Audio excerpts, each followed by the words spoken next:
どうやらなしなし親父の元には金にならない仕事が集まるようで、このカスタム済みの下部を再カスタムするっていうお仕事を部品代だけ作業工賃なしでやることになったニタカです。作業工賃なしって前回売れなくて投げ売りしたガン株と同じやんって思ったそこのあなた、正解です。ただただ採取されていくだけ。今の日本国民ならしゃあないのか。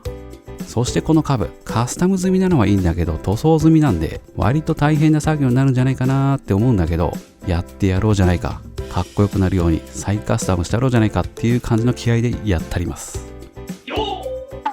まずは各部を見ていきましょう。この丸型ヘッドライト、デザイン的に嫌いじゃないんだけど外装に錆が浮き上がってるし LED にしてくれっていうことなんでまるっと交換します。ウインカーは見栄えのため埋め込みます。レックシールドは黒に塗装してあるけどところどころ剥がれてるし傷というか凹凸がすごいので交換します。新品で黒もあるんでそちらにします。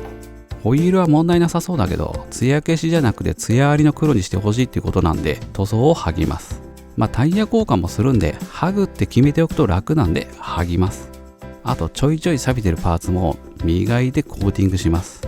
スピードメーターのケーブルは純正のままだと長くて不格好なんで短く単色加工が必要ですね。そしてフロントの泥よけはもうちょっと短く、ヘッドライトとのバランスを見て調整するけど短くした方がいいかなと。後ろ側はもう少しエッジが効いた感じにした方がバランスが良くなってかっこよさそうですね。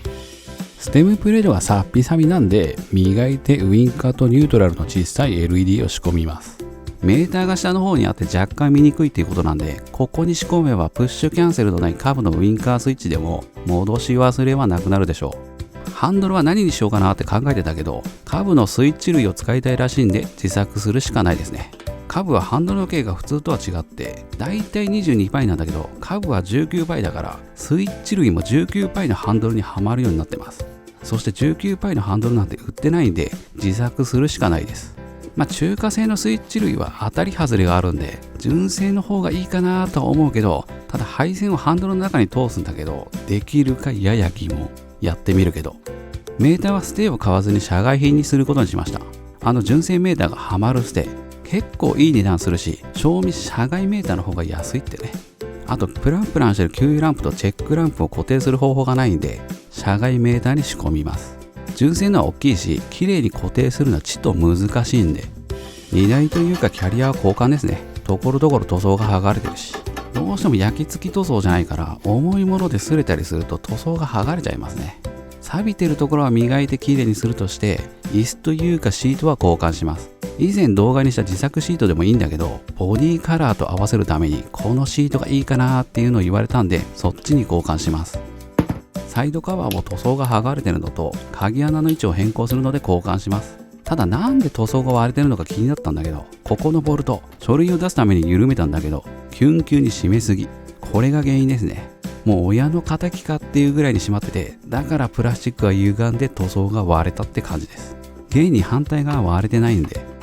リアフェンダーはもう少しだけエッジを効かせてナンバーステやテール台も外して別のものにします。ウインカーも別のにします。あとこの黒の点々一体何って思ったけどオイルというかそんな感じの汚れで磨いたら取れました。ただこんなにいっぱいあるのに反対側にはない。なんだろうって思ったけどおそらくチェーンオイルだと思います。チェーンカバーが上までないんで妥当な推理かとは思いますね。リアサスも錆びてるし新品も安いんで交換します。ホイールはリアだけ塗装が割れてんだよな。フロントは割れてないしおそらくだけどパンクしてる状態で走ったのが原因かなと。振動でホイールが歪んだりしたから割れたんだと思います。マフラーの熱で塗装が弱くなってっていうのもありそうだけど片側だけ割れてるっていうわけじゃないし 50cc のマフラーってそんなに熱くならないと思うからパンクでの走行が原因かなと思います。チェーンとスプロケはちょっと錆びてるけど手入れして再使用します。シフトペダルは磨いてエンジンも再塗装します。手見てたらレックシールドにオイル漏れの跡が汚れじゃなくて油分っぽいです。マジかーって思ったけどこのままじゃ見にくいので確認のためレックシールドを外します。ざっと見たけどここっぽいですね。ガイドローラーのとこも怪しいけどこっちだろうな。ここから垂れたオイルが走行風で巻き上がってレックシールドや上の方まで来てるっぽいんだよな。エンジンを下ろした時に詳しく見るけど間違いないかと。ガイドローラーからだとこの量のオイルが垂れてるとは思えないんでオイル漏れの箇所も分かったし、フィッティング位置合わせしていきますか。サクッとシートを外して注文してた新品のシートに付け替えます。純正シートよりもちと長いかもって思ってたけど、案の定キャリアに当たりますね。ただキャリアは必要っていうことなんで、リアキャリア加工します。切断工法は3箇所。格子になってるところの根元はフックがあるのでやめときます。次に外枠の端かなーって思ったんですが、下から穴というかパイプの中を覗いてみたけど、外枠って完全に塞がれてて外気に触れてないんですよ。なんでここから切ってしまうと外気に触れて内側から錆びるんじゃないかなってことでやめておきます。3つ目のここを切ってシートに干渉しないようであればここが一番かなと思います。ただこのキャリアの塗装を落とすのは面倒なんで、血と在庫を漁りに行ってきます。確かこの辺にパーツがあったはず。キャリアもあったけどメッキがペリペリ剥がれかけですね。状態がいいとは言えないんで諦めてさっきのを使います。サクッといらない部分を切り落としていきます。そしたらはめてシートとの干渉をチェックするんですが、良さげですね。これでいきます。キャリアとの干渉はなくなったけど、シートがグラグラする問題をどうにかしています。ここのゴムが高すぎて横のゴムが設置してないのがグラグラする原因っぽいですね。こんな感じで後ろが先に当たって横が浮いてるって状態です。ということで潤滑スプレーをかけてゴムを取り外します。ゴムを外すとシートのぐらつきが減りましたね。ちょっとスプレーすると吸盤の張り付きが良くなってパコッと音がするぐらいにぴったりはまってる感じがします。そしたらゴムの高さを調整するんで、適当な高さがあるやつでどのぐらいに切ればいいか調べます。丸いゴムの綺麗な切り方を知らないんで、おそらくこの方法だっていうやり方で切ります。断面を見る限りそこそこかな。ゴムを戻してテストします。いい感じですね。吸盤が吸い付くほど当たらないし、体重が乗ると吸盤までしっかり当たるんでガタガタしないし、予想以上にいい感じになったんではないでしょうか。サイドカバーは一旦外してキーシリンダーを移設って思ったんですが、コネクターが見えないので後でします。ただ新しいサイドカバー、リトルカブのがつくのかだけテストしておきます。この流線形の感じがいいですね。カブって角張ったパーツが少ないのに、サイドカバーだけ妙にカクカクしてるんですよね。なんで個人的には流線形のサイドカバーの方が好きかな。反対側も問題なさそうですね。そしたらこの気持ちだけのチェーンカバーを外して、その辺に転がってる純正のをつけて、リアサスを外して交換するチェーンカバーと干渉しないかだけチェックしておきます。こうやって横から見ると純正のチェーンカバーはあった方がデザイン的にもいいような。当初は上を残して切ってはめるつもりだったけど、これはオーナーに要相談ですね。写真を送ってみます。次はこのでっかい段ボール。中身は黒のレッグシールドなんですが、結構雑な作りのやつもあるんで、これを一度仮組みしてからボルトの穴とかを合わせなきゃなりません。それにハンドル周りが違うので、高さを調整するための加工が必要です。ということでグラインダーでサクサクっと切っていくんですが、回転数が高いとプラスチックが溶けるだけで切りにくいのと、あと危ないので注意してください。使ってるグラインダーは回転数を調整することができるやつです。軽く合わせてみたんだけど、ネジ穴が奇跡的にぴったり。こっちもぴったりなのはいいんですが、ハンドルポストのナットの部分を切らないとハンドルが切れないので再度調整します。ということで調整したらこんな感じになります。隙間がでかいように感じるかもしれないけど、これでもナットが当たらないギリギリです。そしたらレッグシールドの角を滑らかにするための型紙を作ります。ちょっと良さげなのがサイドカバーだったので、これを使います。線を引いておおよそを決めます。完成すると角がこんな感じで柔らかくなります。好みもあるけど、全体のバランス的にこのぐらい柔らかい感じが今回の株には合ってるような気が個人的にはします。次はメーターの取り付け位置と配線ケーブルの穴を開けます。悩んだ挙句、メーターのステーは強度のあるステンレスのプレートで自作、合わせていきます。高さは好みに合わせて3段階調整可能です。位置が決まったんで、ケーブル類の穴開けポイントを探ってタケノコドリルで開ければ調整は終わりかなと。最後に切断面が粗いんで手入れしてもいいんだけど、塗装とセットになるとちと面倒なのでエッジガードを使います。